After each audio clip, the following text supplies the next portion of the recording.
நாம் எவ்வளவு பெரிய தலைவர், நம்ம இவர்களெல்லாம் வந்து கேள்வி கேட்டு இவர்களுக்கெல்லாம் பதில் சொல்லி கொண்டிருக்க வேண்டுமா? இவர்கள் போட்டாதான் நம்ம செய்தி வருமா? அது ஆணவத்தின் உச்சம். ஏன் அந்த ஆணவம் வருகிறது என்று சொன்னால் அனுபவமின்மை. சினிமா துறையிலேயே நடித்து கொண்டு சினிமாவிலே ஒரு உயர்ந்த இடத்துக்கு வந்த காரணத்தினால் அங்கே இருக்கின்ற தயாரிப்பாளரானாலும் சரி, இயக்குநரானாலும் சரி, ஒளிப்பதிவாளரானாலும் சரி, வசன கர்த்தாவானாலும் சரி, இவர் வந்த உடனே எழுந்து மரியாதை கொடுத்து இவர் சொன்னதையெல்லாம் கேட்கிறார்கள் அல்லவா? அதை போலவே ஆட்சிக்கு வந்த பின்பும் நமக்கு அந்த மரியாதை இருக்கும் என்று அவர் எதிர்பார்த்து கொண்டிருக்கிறார். நல்லதுதான். இவர் நடைமுறை பொறுத்து, நடவடிக்கையை பொறுத்து அந்த மரியாதை கூடும். அந்த நடவடிக்கையை பொறுத்து மரியாதை கீழே இறங்கும். தமிழகத்துல அதிமுக என்டிஏ கூட்டணி இன்னும் தொடர்ந்து. தமிழகத்துல பாரதிய ஜனதாவும் அதிமுக கூட்டணி இன்று இருக்காங்க. உங்களுக்கு என்ன சந்தேகம்? திமுக சமீப காலமாக வந்து பாஜகவோட அதிக நெருக்கம் காட்டுறது ஒரு சூழல் நிலவுது. எங்க வருது? எங்க நெருக்கம் காட்டுறாங்க? கூட சபாநாயகர் தேர்தல் விருதுல கனிமொழி கலந்துருக்காங்க. கடந்த காலங்கள்லாம் புறக்கணிச்சவங்க கலந்துட்டு இருக்காங்க. ஒரு இணக்கமான சூழலை நோக்கி திமுக நகருது.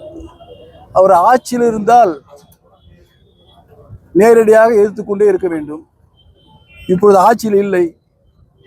ஆட்சியில் இல்லாத காரணத்தினால் ஒரு தவறில்லை. ஒரு நாடாளுமன்ற உறுப்பினர், நாடாளுமன்றனுடைய அவையினுடைய தலைவர் ஒரு நிகழ்ச்சிக்கு அழைக்கிறார் என்று சொன்னால் அதில் கலந்து கொள்வது என்பது தவறு ஒன்றும் இல்லை. அந்த நாடாளுமன்ற தலைவர் கட்சிக்கு அப்பாற்பட்ட நிலையில் இருக்கின்றவர், எந்த கட்சியும் சேராதவர். அப்படி எந்த கட்சியும் சேராத ஒரு தலைவர் தனக்கு கீழே தன்னோடு பணியாற்றி கொண்டிருக்கின்ற சக நாடாளுமன்ற உறுப்பினரை அழைக்கின்ற பொழுது அவர் செல்வது என்பது இயல்பு. அது நீங்கள் அது அரசியல் சாயம் பூசுவது என்பது தவிர்க்க வேண்டும் என்று கேட்டுக்கொள்கிறேன். ஆட்சிகளிலுமே வந்து அரசு ஊழியர்களுக்கு, விவசாயிகளுக்கு பல்வேறு சலுகைகள் அறிவிச்சிருக்கீங்க. கடந்த தேர்தலில் வந்து தாவேகா வந்து ஒரு தேர்தல் எடுத்து சொன்னாங்க, விவசாய பயிர்களுக்கு தள்ளுபடி செய்யறோம், அரசு ஊழியர்களுக்கு பழைய பென்ஷன் திட்டத்தை கொண்டு வரணும். ஆனா அதுக்கு நேர்மாறாக வந்து பழைய பென்ஷன் திட்டமும் கொண்டு வரல. கடந்த ஆட்சியில் கொண்டு வந்து அசூரன்ஸ் பென்ஷன் திட்டத்தையும் கேன்சல் பண்ணி அதுக்கான நிதி ஆதாரத்தை ரத்து பண்ணிட்டாங்க. ஒட்டுமொத்தமா விவசாயிகள், அரசு ஊழியர்கள் இந்த அரசு நம்பி வாக்களிச்ச நிலைமை ஏமாற்றத்தில் நிலை இருக்கு. அரசு எதை நோக்கி போகுது? எல்லோரையும் இந்த அரசு ஏமாற்றிக் கொண்டிருக்கிறது. எல்லோரையும் நீங்கள் பாருங்கள், கொடுத்த வாக்குறுதி எது என்று சேர்த்தாலும் நீங்கள் அரசு அலுவலர்கள் கொடுத்த வாக்குறுதியை நிறைவேற்றவில்லை, அரசு அலுவலரை ஏமாற்றி விட்டார்கள். அதே போல விவசாயிகளுக்கு கொடுத்த வாக்குறுதியை நிறைவேற்றவில்லை, விவசாயிகளை ஏமாற்றி விட்டார்கள்.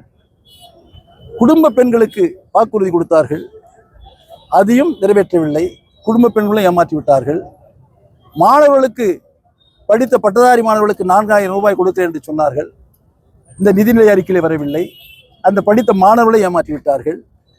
டிப்ளமோ படித்த மாணவர்களுக்கு 2500 ரூபாய் கொடுக்க என்று சொன்னார்கள், அதுவும் கொடுக்கவில்லை, அதையும் ஏமாற்றி விட்டார்கள். இப்படி எல்லா வகையிலும் என்னென்ன வாக்குறுதிகள் கொடுத்தார்களோ அந்த வாக்குறுதிகள் ஒன்று கூட நிறைவேற்றவில்லை. ஒன்று கூட நிறைவேற்றாமல் அரசு அதிகாரிகள் சொல்லுகின்ற கருத்தை ஏற்றுக்கொண்டு சட்டமன்றத்திலே பேசிக் கொண்டிருக்கிறார். அவ்வளவுதான். அவர்களுக்கு ஒரு ஆட்சிக்கு வந்த பின்பு அந்த ஆட்சியின் வாயிலாக இந்த அரசை இந்த முதலமைச்சர் நடத்தவில்லை, இவருடைய கொள்கையின் அடிப்படை நடத்தவில்லை, இவருடைய சிந்தனையின் அடிப்படை நடத்தவில்லை. இவர் இந்த கட்சியுடைய கொள்கை, கோட்பாடுகள், தேர்தல் வாக்குறுதிகள் என்று சொன்னாரே, அந்த தேர்தல் வாக்குறுதிகளை முன்னெடுத்து இவர் ஆட்சி நடத்தவில்லை. ஏதோ ஆட்சிக்கு வந்து விட்டார், அதிகாரிகள் சொல்லுகிறார்கள் கேட்டுக்கொண்டு அரசு அதிகாரி, அரசு அலுவலரை போல காலை 9 மணியிலிருந்து மாலை 5 மணி வரையில் அவர் பார்வைக்கு தெரிகிறார்.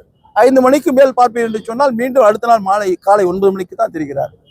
யாரையும் சந்திப்பதில்லை. ஒரு முதலமைச்சருக்கு 24 மணி நேரம் பத்தாது. தயவு செய்து அவர் சிந்திக்க வேண்டும் என்று நான் கேட்டுக்கொள்கிறேன். விவசாயிகளுக்கு இந்த காவிரி பிரச்சனையில அனைத்து கட்சி கூட்டத்தை கூட்டணும் நீங்க தொடர்ந்து வலியுறுத்திட்டே வரீங்க. ஆனா அவங்க அந்த கூட்டத்துக்கூட நடவடிக்கை எடுக்கல, விவசாய சங்க பிரதிநிதிகளையும் அழைத்து பேசல, பாதிக்கப்பட்ட டெல்டா பகுதிகளையும் பார்வையிடல. இந்த விஷயத்துல நமக்கு என்ன மாதிரியான பாதிப்பை ஏற்படுத்தும் முதல்வருடைய எந்த செயல்களா? இல்ல, அவரு இது வந்து ஒரு கூட்டு முயற்சி. ஏன்னா இது நாட்டினுடைய ஜீவாதார உரிமை. தஞ்சை டெல்டா விவசாய மண்ணாதான் தமிழ்நாடு மக்களுடைய வயிறு வந்து நிறையும். அதனால வந்து இவர் கௌரவமெல்லாம் பார்க்கக்கூடாது. என்னென்ன பிரச்சனைகளோ அந்த பிரச்சனைகளுக்கு அனுபவம் உள்ள தலைவர்களை, ஏற்கனவே அதிமுக ஆட்சி இருந்திருக்கு, 31 ஆண்டு காலம் ஆட்சி இருந்திருக்குது. இந்த காவிரி நதிநீர் பிரச்சனையில் முழு வழக்கையும் முன்னெடுத்து சென்றது அனைத்து இந்திய அண்ணா திராவிட முன்னேற்ற கழகம். அவருடைய ஆலோசனை கேட்க வேண்டும். அதே போல திராவிட முன்னேற்ற கழகமும் ஆட்சி இருந்திருக்கிறது. அவர்களுக்கும் இந்த பிரச்சனையில் நல்ல அனுபவம் இருக்கிறது. அவர்களையும் அழைத்து கேட்க வேண்டும். அதையோடு மட்டுமல்லாமல் இந்த காவிரி நதிநீர் பிரச்சனையில் நீண்ட காலமாக அனுபவம் உள்ள உயர் அதிகாரிகள், பொறியாளர்கள் இருக்கிறார்கள். அவர்களையும் கேட்டு அழைக்கட்டு. என்று சொன்னால் நீங்க திடீரென்று முதலமைச்சர் ஆகிவிட்டீர்கள், உங்களுக்கு அனுபவம் பத்தாது. இதுல நீங்கள் எந்த விதமான கூச்சமும் பட தேவையில்லை. நீங்கள் சிறிய வயது, எல்லோரையும் அழைத்தார் என்று சொன்னால் சந்தோஷமாக உங்களுக்கு எல்லா விதமான ஆலோசனையும் சொல்லுவார்கள். நீங்கள் நடவடிக்கை எடுங்கள். பேர் உங்களுக்கு தான் வருகிறது. பேர் என்பதை விட இந்த நாட்டு மக்களை காப்பாற்றுவீர்கள். ஆனால் இப்பொழுது நீங்கள் ஆட்சி இருக்கின்ற இந்த சூழ்நிலையில் நாட்டு மக்களை காப்பாற்ற முடியாத ஒரு முதலமைச்சராக இருக்கிறார்.